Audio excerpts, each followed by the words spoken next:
दर्शकों, अब बात करते हैं राम राज्य युवा यात्रा की। हम आपके सामने प्रतिदिन 8:30 बजे इसको लेकर आ रहे, कभी कभी पूरे घंटे का भी शो लेकर आ रहे।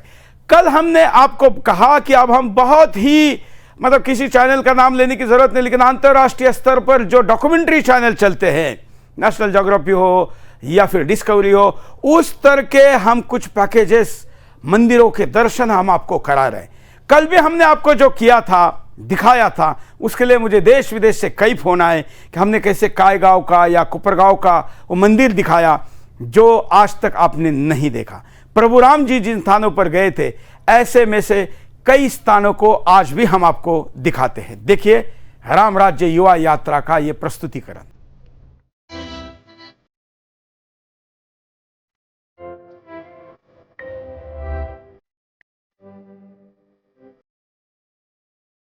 आज राम राज्य युवा यात्रा का 17वां दिन है।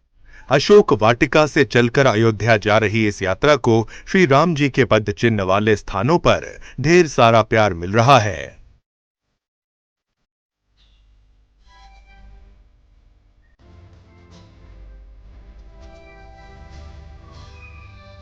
आज यात्रा महूगढ़ से निकलकर यवतमाल और वर्धा से होती हुई नागपुर पहुंची।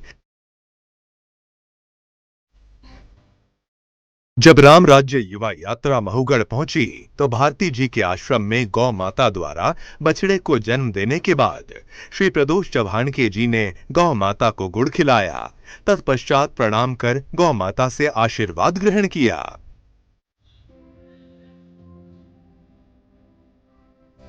बीते दिन राम राज्य युवा यात्रा लोनार में थी।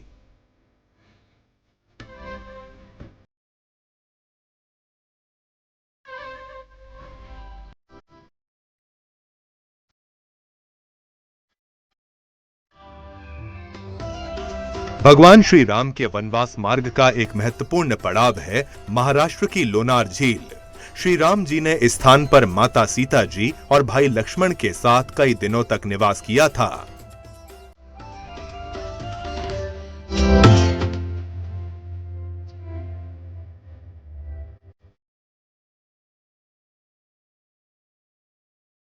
श्री राम जी की स्मृतियों से जुड़े होने के अलावा भी इस स्थान का सतयुग की पौराणिक कथाओं से गहरा संबंध है।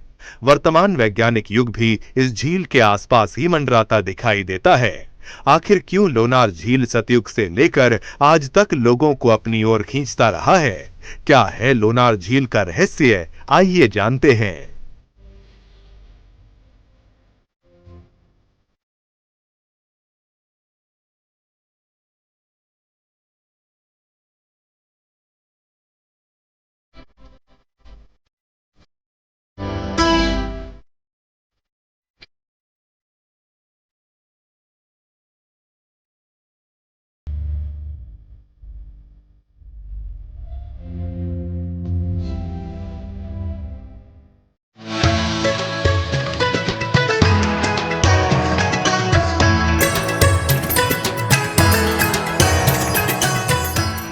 यहां होता है पाताल लोक में जाने का एहसास।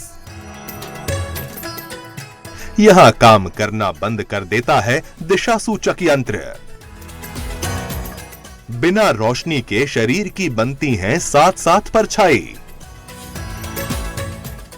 श्री राम के साथ यहां क्यों नहीं है सीता और लक्ष्मण जी की प्रतिमाएं? युग युग से क्यों है ये पर्यटन का स्थान?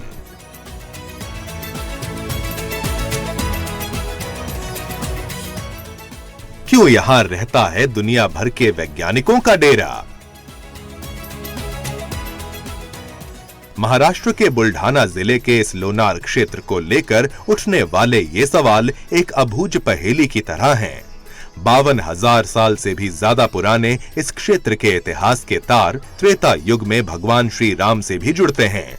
राम राज्य युवा यात्रा जब यहां पहुंची तो हमारे सामने मौजूद था एक विशाल क्रेटर और उसमें लबालब खारे पानी की एक झील।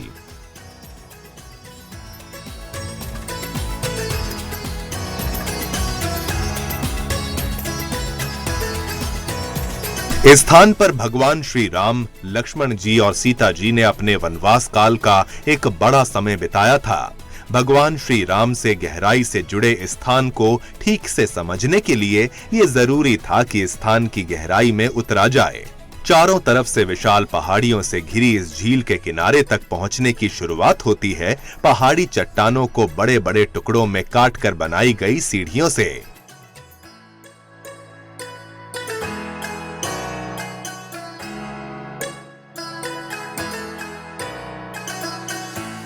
पहली सीढ़ी पर रखा जाने वाला पहला कदम ही आगे आने वाली परेशानियों की ओर इशारा कर देता है। ये भी पता चल जाता है कि लौटते वक्त ये ऊंची ऊंची सीढ़ियां कितनी भारी पड़ने वाली हैं। थोड़ा नीचे उतरते ही एक चबूतरे नुमा प्लेटफॉर्म पर पहुंचते हैं। ये चबूतरा एक पहाड़ी झरने को घेर कर बना है। निश्चित रूप से ये पहले और भी प्राकृतिक रहा होगा, क्योंकि ये निर्माण कार्य एकदम ताजा है और काम अभी जारी है।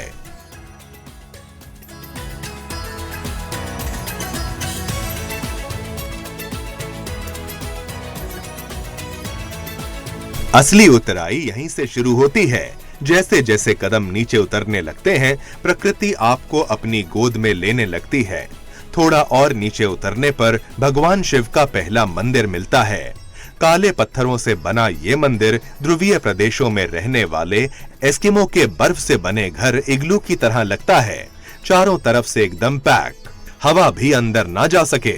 मंदिर कब बना इसका कोई शिलालेख नहीं है, लेकिन लगता है कि इसे यहाँ की भौगोलिक हलचलों से सुरक्षित रखने के लिए ऐसा बनाया गया है। यहाँ आए एक स्थानीय पर्यटक ने अपनी कुछ जानकारियों से हमें अवगत कराया।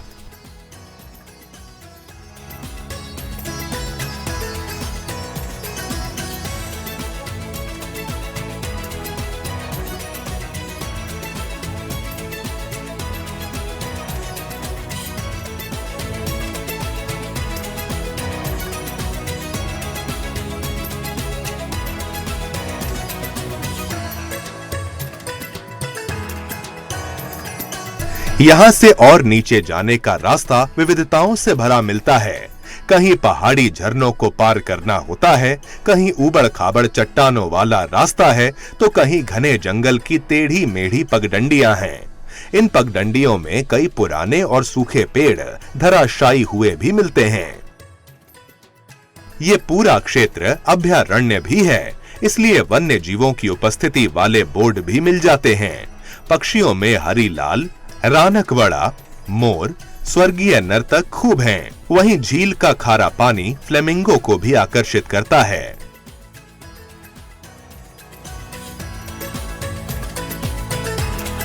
इसके आगे बढ़ने पर दर्शन होते हैं श्री यजेश्वर मंदिर के।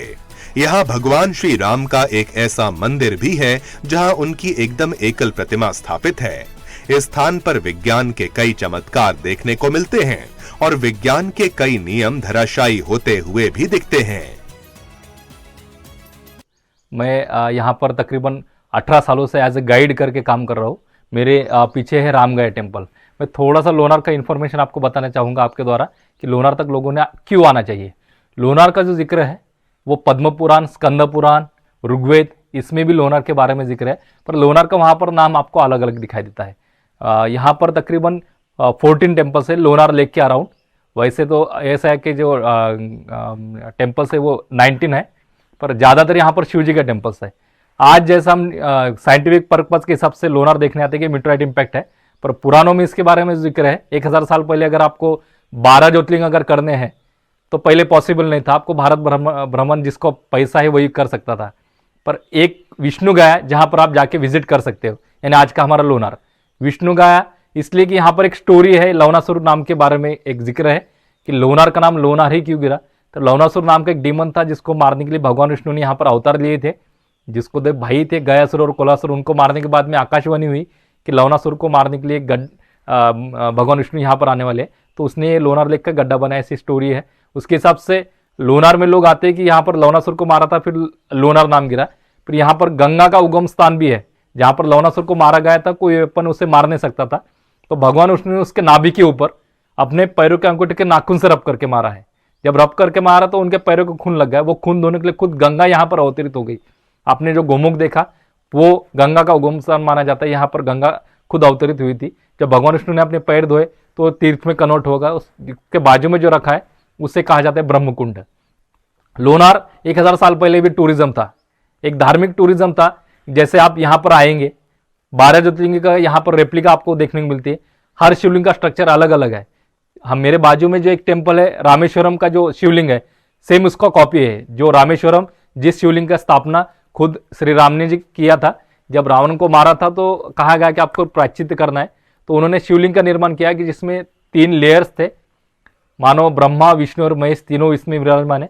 राम जी खुद विष्णु जी का अवतार है, इसलिए उन्होंने एक अलग शिवलिंग का निर्माण किया था। नॉर्मल शिवलिंग रेक्टेंगुलर है, राउंड शेप होता है, ये रेक्टेंगुलर है, आपको यहाँ पर देखने को मिलता है।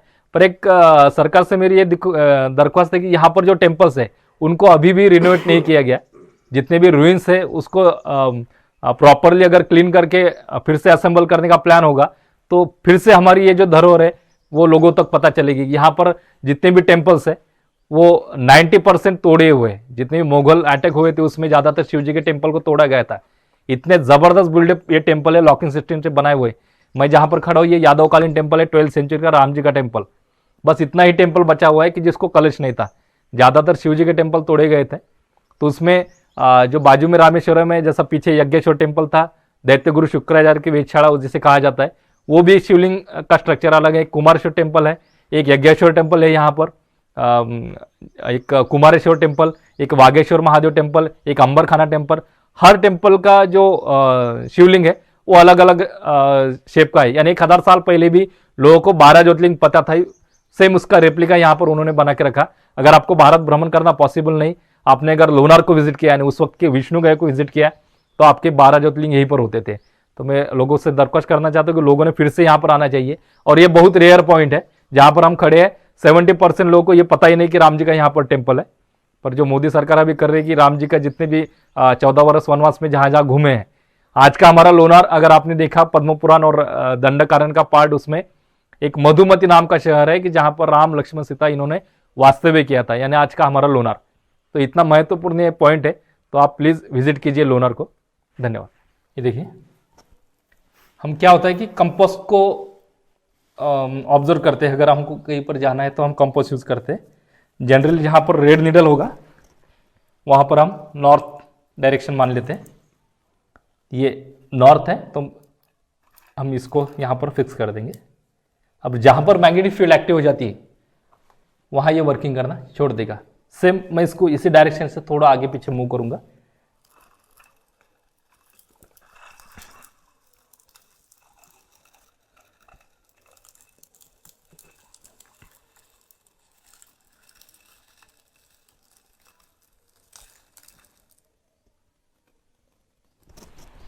देखिए सर, अभी जो रेड नीडल है वो ऑपोजिट साइड में है, तो हम उसको फॉलो करेंगे। हम मान लेते कि ये नॉर्थ है, नीडल अपनी जगह पर है, मैं खाली कंपास घुमा रहा हूं। हम टोटली लॉस हो गए डायरेक्शन के बारे में। एक्चुअली यहां पर मैग्नेटिक फील्ड एक्टिव हो चुकी है। मैंने एक स्टोरी बताई थी आपको कि लवनासुर के बारे में, कि लवनासुर को जब मारा था तो उसके नाभि के ऊपर रब करके मारा था।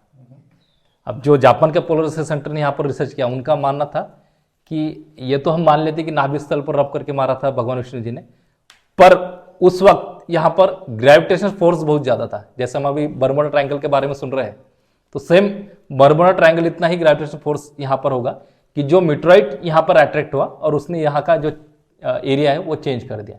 तो सबसे बड़ा रीजन ये है कि मीटरॉइड इम्पैक्ट जो माना जाता है, तो एक रीजन यह है। तो उनका एक सब्जेक्ट था मैग्नेटिज्म और ग्रेविटेशन फोर्स। तो एक ही पत्थर के ऊपर हमने देखा यहाँ पर नॉर्मल है और यहाँ पर चेंज हो गया। एक्चुअली यहाँ पर पूरा मैग्नेटिक फील्ड चेंज है। अभी हमने डस्ट देखा बाहर मैग्नेट रब करके, जो मेट्रोइड यहाँ पर इम्पैक्ट हुआ वो ब्लास्ट हुआ, 90% जल के राख होगा। जो बचा हुआ है पार्ट वो लोनार लेक के अंदर तक बचा हुआ है, पर उसकी जो डस्ट है वो आज भी जमीन के अंदर मौजूद है। और ये टेम्पल हजारों सालों से इसी जगह पर है। एक मैग्नेट के बाजू में अगर हम लोहे की चीज रख देंगे तो कुछ दिनों बाद उसमें भी पावर डाइवर्ट हो जाएगा। सेम वही बसाल्ट में आयरन कंटेंट बहुत ज्यादा है और यहाँ पर जो मैग्नेटिक फील्ड है वो उस रॉक की वजह से यहाँ पर आपको दिखाई दे रही है। तो इसको अगर हम इसके संपर्क से बाहर निकाल लेंगे तो देखिए इसका डायरेक्शन फिर से अपनी जगह पर आ जाएगा।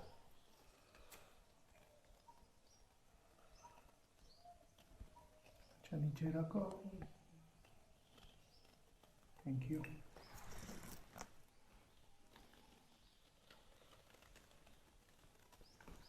Actually this is science. So Lonar एक ओपन लैब है सब साइंटिस्ट लोगों के लिए। इवन आर्किटेक्टली जो हमने अभी टेम्पल देखा, यहाँ पर बहुत सारे कॉलेज के लड़के लड़कियों ने रिसर्च किया कि ये ऐसा क्यों। सेम टेम्पल दिख रहा है, एक जगह पर बालकनी है, दूसरी जगह पर बालकनी, सेम पिलर्स है, पर एक जगह पर देखने के बाद में 3 ही क्यों दिखते हैं और एक जगह पर देखने के बाद में 2 ही क्यों दिखते हैं। आज भी ये रिसर्च चल रहा है।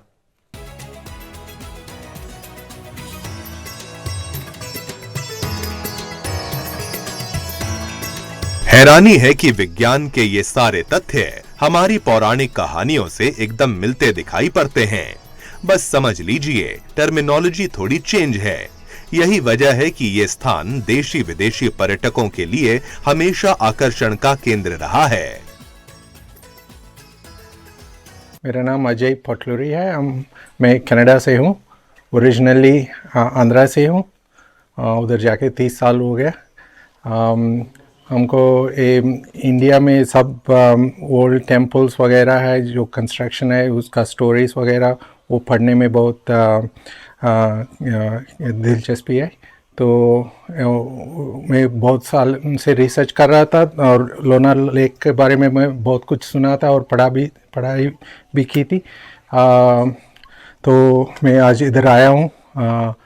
ये जगह इतना अमेजिंग है। मैं सबको इधर आके एक्सपीरियंस करने के लिए मैं आपको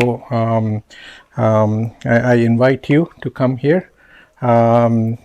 You know, as I said, my Hindi is not that great.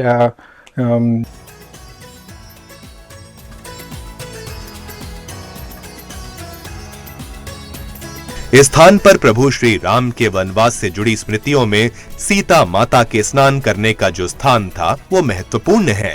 इसके अलावा भगवान विष्णु जी की पौराणिक कहानी भी यहाँ विज्ञान के तथ्यों पर ही साबित होती दिखाई देती है।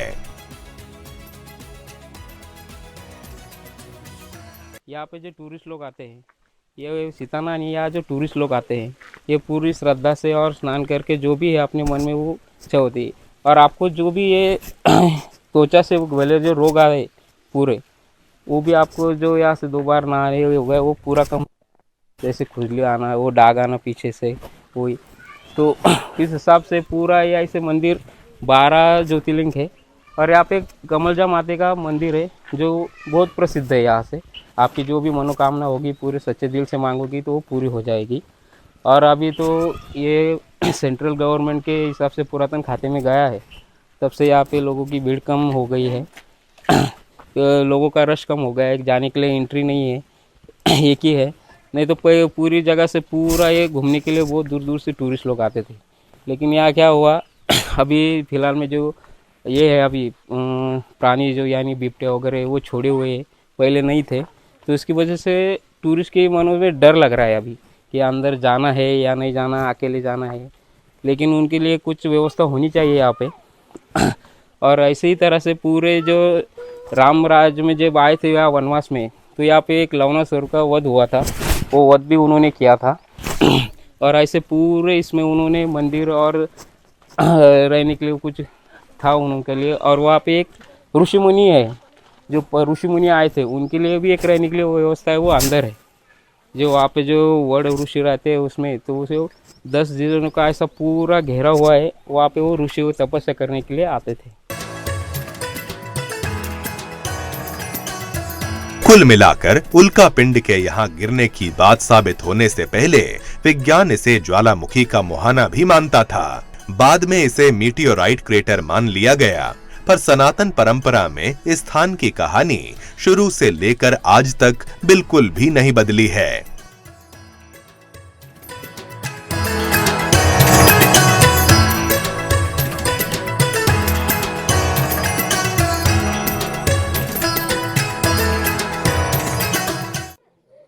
दोस्तों नमस्कार। इस वक्त हम हैं नांदेड़ जिले के अनुसया माता मंदिर में।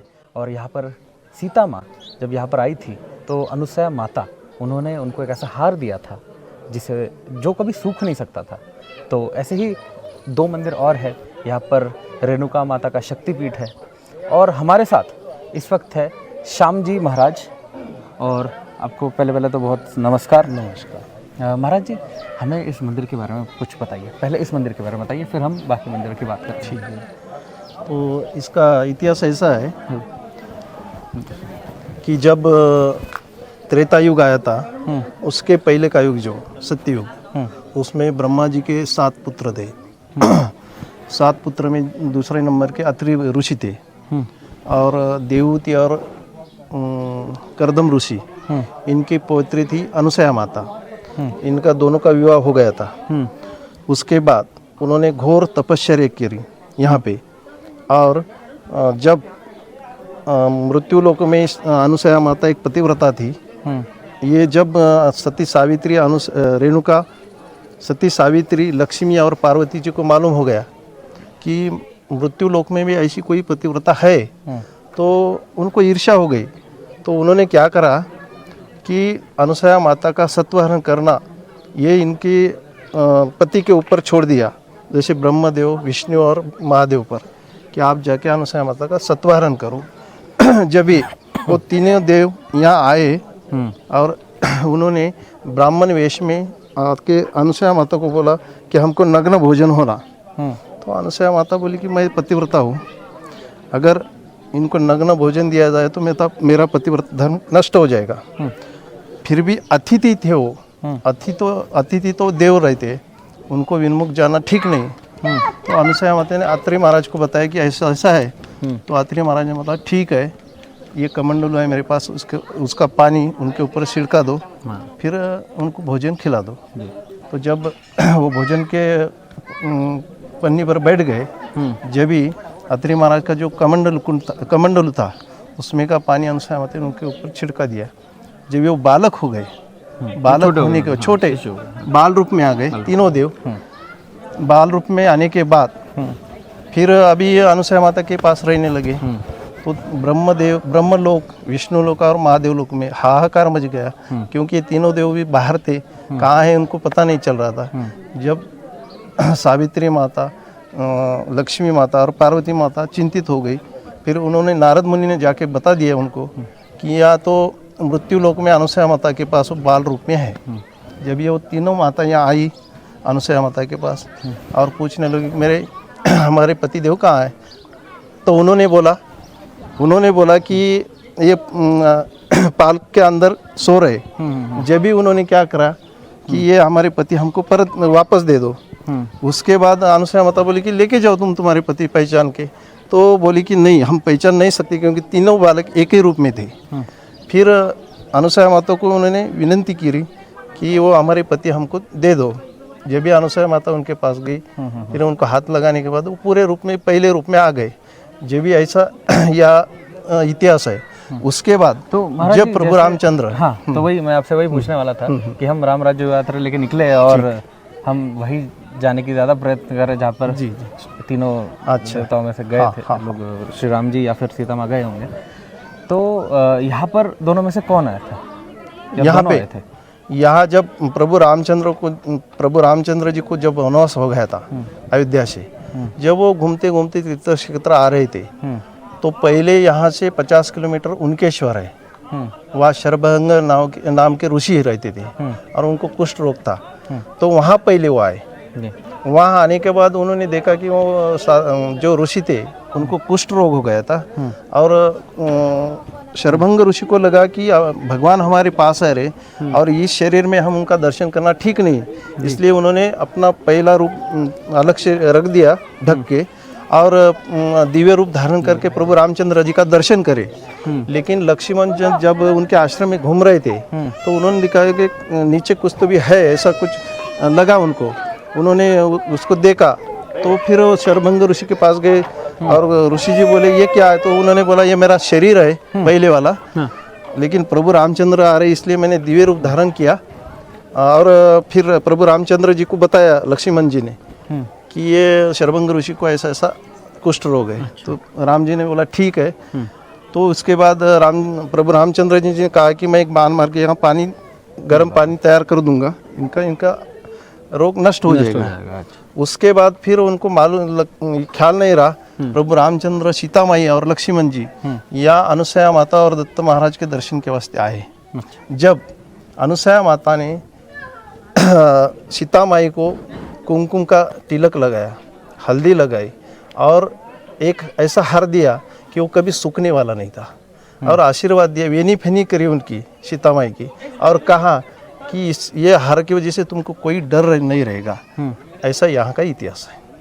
तो महाराज जी बहुत बहुत धन्यवाद, आपने धन्यवाद। यहाँ का इतिहास बताया। तो ये था अनुसया माता मंदिर। अब हम अपने अगले पड़ाव पर चलते हैं। जय श्री राम।